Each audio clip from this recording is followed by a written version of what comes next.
What's up, guys? It's been a minute. I hope you guys been chilling. Hope you guys been leveling up. I hope your day was good. I hope you had a really good day. I hope your day was chill. Um, my day, I had a bad day. I'm not even gonna lie to you. I had a really bad day. But eh, that's life. You feel me? Like you can't win. Like you just can't. Like you'll probably end up becoming depressed like that if you won all the time. Um, I mean, think about it. Like if you won all the time, if you didn't have to put in any effort, you wouldn't even try. So you wouldn't even appreciate your wins, right? You need to have bad times so you can appreciate the good times. All right. So with that being said, I hope you guys had a good day. If you didn't, don't worry. Better days are coming up ahead. Um, yeah. So today I'm going to be talking about the problems that us beautiful people have. Okay, so first and foremost, you're going to be the center of attention. Whether you want to be or not, it's going to happen, right? Your handsomeness, your prettiness, your pretty privilege, it's a gift and a curse. People are going to fawn over People are going to fawn over you. They're going to they like the way you look. They like the way you dress. They love your personality. You're going to have a lot of admirers. You're going to receive a bunch of compliments. But on the other side, on the flip side of the coin, you're also going to receive a lot of hate. Like people are haters. People are going to be mad over the fact that you receive a bunch of attention. All right. It's just what it is. It's a gift and a curse. So you pretty girls may be able to relate to this next point, but there was this narcissist lady that I worked with. Let's call her Perry the Platypus, okay? Perry the Platypus, she was a 4, maybe a 5 in the looks department, but her personality dropped her down to like a 3 overall, right? Now, Perry the Platypus, she was the type of woman who had a bunch of masculine energy. You had to kiss her ass each and every single day. You couldn't be prettier than her. So you pretty girls may be able to relate to this, but she would intentionally go after the pretty girls in our department, just frustrate them to the point where they would quit or they would want to be transferred, okay? She was one of those ladies. So sometimes your beautiness, the way you put it together, the way you carry yourself, it makes other people insecure, right?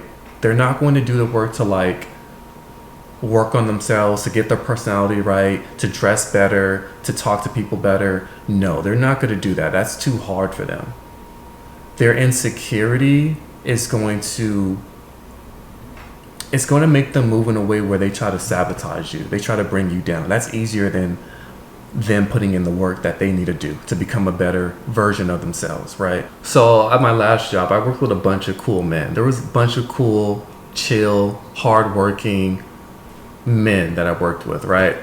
But there were also a lot of beta males and incels, and I feel like the beta males and incels were in positions of power. They were in leadership roles, right?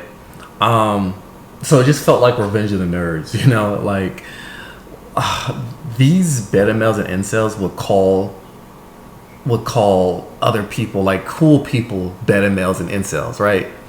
So their masculinity was very performance based, right? They would talk about how manly they were because they drove a truck, they had tattoos, they watched sports, they knew how to shoot a gun. Very performance based. Like if you didn't do those things to these men, you weren't masculine at all, right? And they would say like, Trey, like I'm more of a man than you because I watch sports, I drive a truck. Where's your tattoos at, Trey? And I would be like, all right, yeah, you guys got me. I do not have any tattoos. I don't watch sports religiously. I like to go watch it live. Like catch me at Venice Beach watching basketball on the weekends. I like to play the sport more. Like I don't fan out over like athletes. Like I get it. I give them max respect because what they do on the field is amazing, right? But no, you can catch me like almost every day, every other day at the basketball court. And if I'm not playing basketball, we're playing football. And it's not two-hand touch. It's not flag football. It's street football, right? So I would always say that in my defense. And these same dudes who claimed how masculine they were, right, would like they would have all these health issues. Two, they would have like a big ass gut talking about how manly they were because they watch sports, but you don't even know how to like bounce a ball. I mean, you may be able to bounce the ball, but you for sure ain't running up and down the court. You for sure not. Like, come on, dog, look at you. So these self-proclaimed alpha males were, in actuality, not well groomed, not well liked, not well dressed, rage-filled incels and beta males who live with their parents. Now, let me interject. I am not shaming anyone for living with your parents. If you live with your parents or a guardian, I'm not shaming you if you're young or when you're trying to get back on your feet, right? When you're young, you're still trying to figure out life. You're still trying to navigate. You're still building, okay?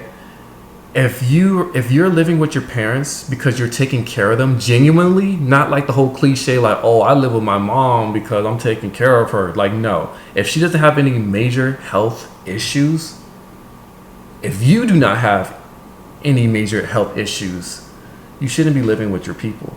And if you do, you need to significantly help out. Now, I understand life is hard. Life is really, really hard, okay? So if you're trying to get back on your feet, because sometimes you need to do that. Sometimes you need help with the kids, right? And having in-laws, having people that can help you with that is a blessing. Daycare, babysitters, that's not cheap at all. That costs money and a lot of it. So I have no problem with that if you need to be at home for that. But if you're going to do that, help your people out, help your mom out, help your dad out, help them out as much as you can. You feel me? But no, when you're, and before I move on, sometimes you do need to be with your people. You do need to live with your parents to regather yourself, regroup, rebuild, get yourself right, get your mind right, to then go back out there in the world to conquer it. I'm all for that. If you need to come back home and like, get yourself together, I'm all for that. But when you're like in your 30s, flirting with 40, and you have no health obligations outside, side note, I keep saying side note, I'm sorry, but let me just say this. Max respect to the people who are taking care of their parents, genuinely, or taking care of their loved ones who are sick. Because taking care of a sick person is not easy. It's actually very difficult. So I salute you, max respect to you, okay? But like I was saying, when you're like in your mid 30s, flirting with 40 or above, and you're living with your people, your parents or whatever, and you have no major health obligations outside of yourself, yeah, you're not an alpha male. You're not, okay? So when they came across me, someone in their mid 20s who busted their ass, let me say that I busted my ass to get where I was at, to get where I'm at today. When they came across me, young, energetic, chill, funny, a real king, those peasants were out for blood. They hated me. They absolutely hated me. And they tried to humble me in so many different ways. I could tell y'all stories on stories of how they tried to humble me. But hey, rise above, all right? We rise, all right? So that's the thing. When you're beautiful, when you're handsome, when you're pretty, when you're sexy, when you have an aura that draws in a lot of people, you're going to receive a lot of validation, but you're also going to have a few haters or a lot of haters, depending on where you're at. It's a gift and a curse. It is what it is, okay? You have to get into a space where you keep the haters away. Keep those lames away from you, okay? Keep them at a distance so they don't drain who you are, because the people who love you for who you are, they want you to remain. They don't want to see your light diminish. So people who are rocking with you, they're going to treat you like a celebrity or a normal person, which I actually prefer. Like, I don't understand celebrity worship nowadays. I never understood that. But yeah, hopefully they just treat you like a normal person, or they're just cool with you, And people who are not rocking with you, yeah, I mean, they're going to treat you like an outcast, right? Yeah, take a shot every time I say beautiful, handsome, sexy, pretty, privileged. By the end of this video, you guys are going to be feeling good. Okay, you guys are gonna have a good time. But yeah, I mean, when you're those things, right? When you're handsome, pretty, sexy, beautiful, people are going to obsess over you. Okay, they obsess over the fact that you look like a model, that you look like a Barbie, an action figure. Okay, they may even stalk you. Like, they may stalk you to try to figure out how you move, how do you put it together, how did you get to where you're at today, right? They're gonna try to copy you, real talk. Oh, and another thing, you may be stalked because people are living vicariously through you. Like, when I see some of my friends post, I'm like, I genuinely do not have like any hate in my heart. When I see them winning, when I see them going here, going there, I'm like, damn, that's tight. Damn, I want to go there next year. Or damn, like, I'm gonna do that next. I want to do that. That looks cool. Or damn, he looks cool, man. Like, she put that thing together. I love her outfit. I be having like big love in my heart. But like, not everyone's like me. Not everyone's like that. You have people who are like envious, who got like, just, they're battling demons. They're battling insecurity, right? So you may have like, of course you're gonna have your admirers. You're gonna have people like me who are gonna gas you up, who are gonna live vicariously through you. But you're also gonna have those haters who are stalking you so that they can secretly take you down, right? These people are so damn dumb. They don't want to see you win, but they can't close their eyes. They can't stop stalking you. They have to keep tabs on you. One, because they're trying to figure out how to take you down. They're also living vicariously through you, and they're obsessed. Like, they're obsessed over you. They're obsessed. They're trying to clone you. They're trying to figure out how they can be like you, honestly. Let me give you guys a story time. There was this guy. Let's call him Douglas.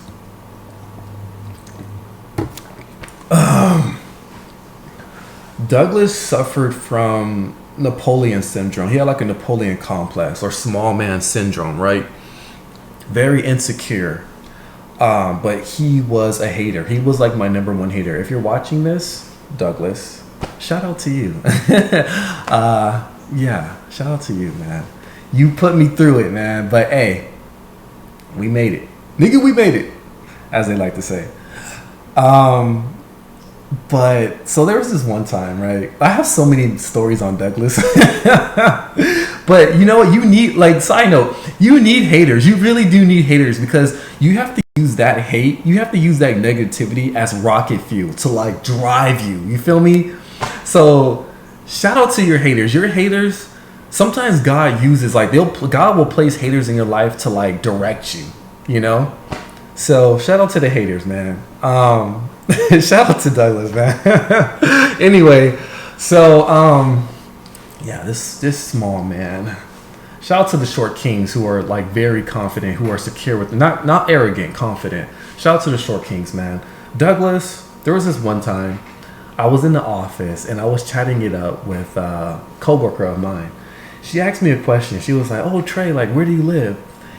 And Douglas took it upon himself to like blurt out or speak on my behalf, right? He blurted out. He was like, "Trey lives yada yada yada yada," and I just like kind of laughed it off or whatever. And I, continued talking to her, and then she was like, "Oh, like, what do you like to do for fun?"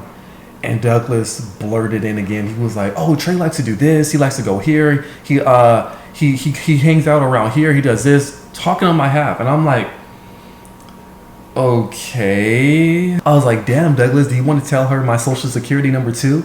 And the whole office just kind of laughed or whatever. And I rubbed it into his face a little bit more. I was like, "Yeah, like, if you have any other questions or concerns, just go straight to Douglas. Like, he has stalked me long enough to be my official spokesperson." And again, like, the whole office was just laughing, which actually pissed him off. Like, that pissed Douglas off. But it's like, you got to stand up for yourself. You know, it gets to a certain point. It's like, bro, I'm my own person. I can talk. Like, and it's weird. Why are you talking for me? And like, how do you know all this information? Douglas, man, I have so many damn stories on Douglas. He actually followed me, right? He was following my social medias. Decline, blocked. That's all you have to do with your haters. If you know you have like a clear hater, block, decline, blocked. And this is like a prime example of people that hate you but stalk you. This guy was obsessed over me, right? I even remember he tried to like dress like me, you know, and I would always give him compliments. I would always gas him up. I guess it wasn't good enough, right? Because he still hated me. But like, yeah, he started genuinely dressing like me. I remember he would like wear certain pants I would wear. I would always come in like kind of dressed like with like a suit or whatever. He always wore like shorts and like a dingy shirt.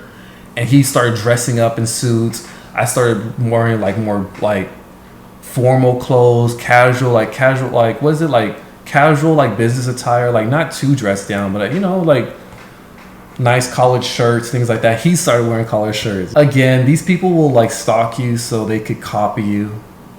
You know, it's fine. You'll have like little mini me's, little clones. You just got to get used with it. It comes with the game. It comes with the territory, all right? Another problem that us beautiful people face is people assume that we're trying to steal their boyfriend, girlfriend, or potential love interest, right? You're beautiful. You're handsome. A person may look at you and be like, man, like because you're so beautiful, because you're so cool, my girlfriend, my boyfriend, that person I like over here, once they meet you, they're not going to like, you're going to take too much attention away from me. You're going to look like a better catch. So I rather like come in with like from a place of like superiority, right? I'm gonna try to bring you down a notch, you know, or I don't even want to introduce you at all. Sometimes your presence will make other people feel like they're being overlooked, okay, or passed up. They may feel like you're taking attention away from them. And these are normal human emotions that we all have. It's fine to have these emotions. It's normal. It becomes a problem when you try to sabotage or destroy people based on your feelings. That's when it's bad, okay? Because they feel like you're trying to steal their girlfriend, boyfriend, or potential love interest, they're going to try to push you down, okay? They may throw shade. They may exclude you from hanging out with like friends, events. They may exclude you from meetings at work. They may not fully train you to make you seem like you're incompetent or you don't know how to do the job. They're gonna probably make up rumors about you. They're gonna do everything in their power to make themselves look and feel superior to you, okay? The point is this. Some people will hate you because your presence makes them feel passed up. Your presence, your aura, it makes them feel overlooked. They're scared because your presence makes them feel like they're going to miss an opportunity. So instead of them putting in the work, being disciplined, taking accountability, working harder, having better organization, having faith, having discipline, no. They're going to sabotage you in each and every single way they can because very, very few of them are going to actually put in the work to become better. It's easier to just sabotage you. That's most likely what they're going to do. And because of that, they may win in the short term, but a lot of times their blessings are blocked. At least from what I have witnessed, their blessings are blocked and you will rise above it. Be patient. Surround yourself with loved ones. Vent to people. Talk it over with friends, family. Vent. Get it out. Don't keep that in. Get it out. Hell, you can even record a YouTube video like me and just post it or don't post it.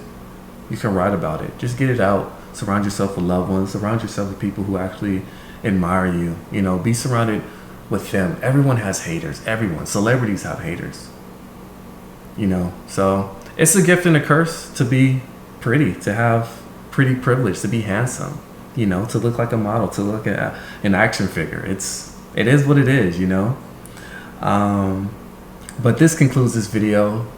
What else can I say? More coming, more on the way. Please like, please subscribe. Almost at 1,000 subscribers. I think I can become monetized at 1,000. So help me get to 1,000, guys. Until next time, you guys, you know, take care of yourselves, take care of the family, and peace.